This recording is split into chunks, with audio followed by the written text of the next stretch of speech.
O Livro dos Espíritos, Allan Kardec.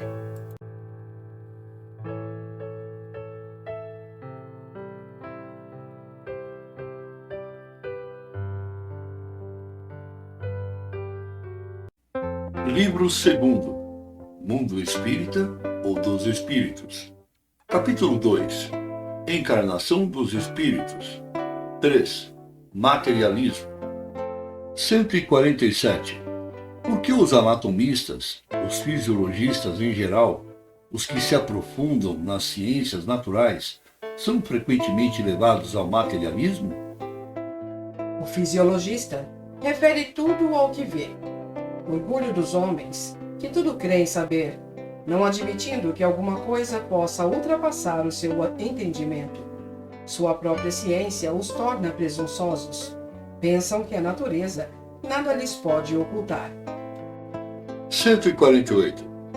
Não é estranho que o materialismo seja uma consequência de estudos que deveriam, ao contrário, mostrar ao homem a superioridade da inteligência que governa o mundo? Deve-se concluir que esses estudos são perigosos? Não é verdade que o materialismo seja uma consequência desses estudos. É o homem que deles tira uma falsa consequência, pois ele pode abusar de tudo, mesmo das melhores coisas. O nada, aliás, os apavora mais do que eles se permitem aparentar, e os espíritos fortes são quase sempre mais fanfarrões do que valentes. A maior parte deles são materialistas porque não dispõem de nada para preencher o vazio. Diante desse abismo que se abre ante eles, mostrai-lhes uma tábua de salvação, e a ela se agarrarão ansiosamente. Por uma aberração da inteligência, há pessoas que não veem nos seres orgânicos nada mais do que a ação da matéria, e a esta atribuem todos os nossos atos. Não veem no corpo humano senão a máquina elétrica. Estudaram o mecanismo da vida e no funcionamento dos órgãos. Viram-nos extinguir-se muitas vezes pela ruptura de um fio, e nada mais perceberam além desse fio.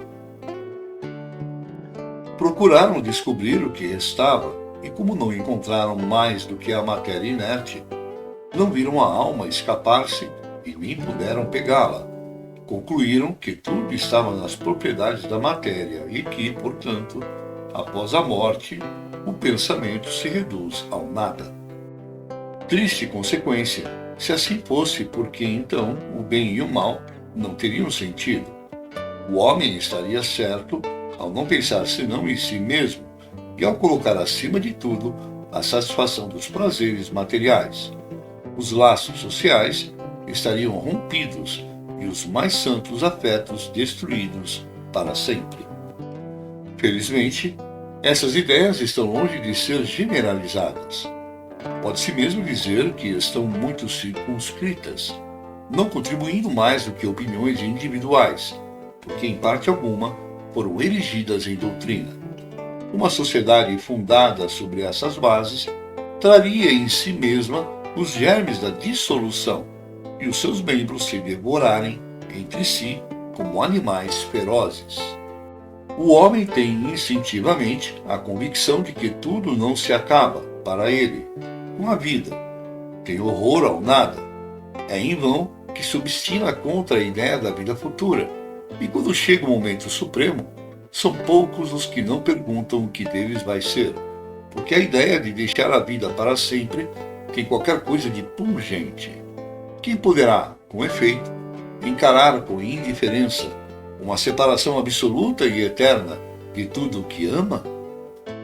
Quem poderia ver, sem terror, abrir-se à sua frente o imenso abismo do nada, pronto a tragar para sempre todas as nossas faculdades, todas as nossas esperanças, e ao mesmo tempo dizer: qual? Depois de mim, nada, nada mais que o nada. Tudo se acaba sem apelo. Mas alguns dias e a minha lembrança se apagará da memória dos que sobrevivem a mim. Dentro em breve, nenhum traço haverá de minha passagem pela terra.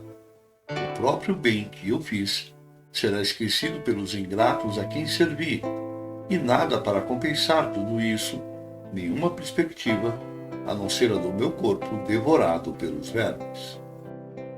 Este quadro não tem qualquer coisa de horroroso e de glacial? A religião nos ensina que não pode ser assim e a razão o confirma. Mas uma existência futura, vaga e indefinida, nada tem que satisfaça o nosso amor do positivo. E é isso que, para muitos, engendra dúvida. Está certo que tenhamos uma alma? Mas o que é a nossa alma? Tem ela uma forma, alguma aparência? É um ser limitado ou indefinido? Dizem alguns que é um sopro de Deus, outros que é uma centelha, outros uma parte do grande todo, princípio da vida e da inteligência. Mas o que é que tudo isso nos oferece? Que nos importa ter uma alma, se depois da morte ela se confunde com a imensidade, como as gotas d'água no oceano? A perda da individualidade não é para nós o mesmo que o nada? Disse ainda que ela é imaterial. Mas uma coisa imaterial não pode ter proporções definidas, e para nós equivale ao nada. A religião nos ensina também que seremos felizes ou desgraçados, segundo o bem ou o mal que tenhamos feito. Mas qual é esse bem que nos separa no seio de Deus? É uma beatitude, uma contemplação eterna, sem outra ocupação que a de cantar louvores ao Criador? As chamas do inferno são uma realidade ou apenas um símbolo?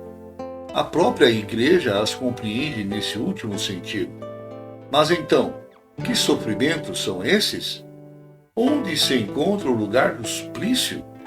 Em uma palavra, o que se faz e o que se vê nesse mundo que nos espera a todos? Ninguém, costuma-se dizer, voltou de lá para nos dar conta do que existe. Isto, porém, é um erro. E a missão do Espiritismo é precisamente a de nos esclarecer sobre este futuro, a de nos fazer, até certo ponto, vê-lo e tocá-lo, não mais pelo raciocínio, mas através dos fatos. Graças às comunicações espíritas, isso não é mais uma presunção, uma probabilidade sobre a qual cada um imagina à vontade, que os poetas embelezam com suas ficções ou enfeitam de imagens alegóricas que nos seduzem e a realidade que nos mostra a sua face, porque são os próprios seres de além-túmulo que nos vêm contar a sua situação, dizer-nos o que fazem, permitem-nos assistir, por assim dizer, a todas as peripécias da sua nova vida, e por esse meio nos mostram a sorte inevitável que nos está reservada, segundo os nossos méritos ou os nossos débitos. Há nisso alguma coisa de antirreligioso? Bem, pelo contrário, pois os incrédulos assim encontram a fé, e os tíbios uma renovação do fervor e da confiança. O Espiritismo é o mais poderoso auxiliar da religião. E se assim acontece, é porque Deus o permite, e o permite para reanimar as nossas esperanças vacilantes e nos conduzir ao caminho do bem, pelas perspectivas do futuro.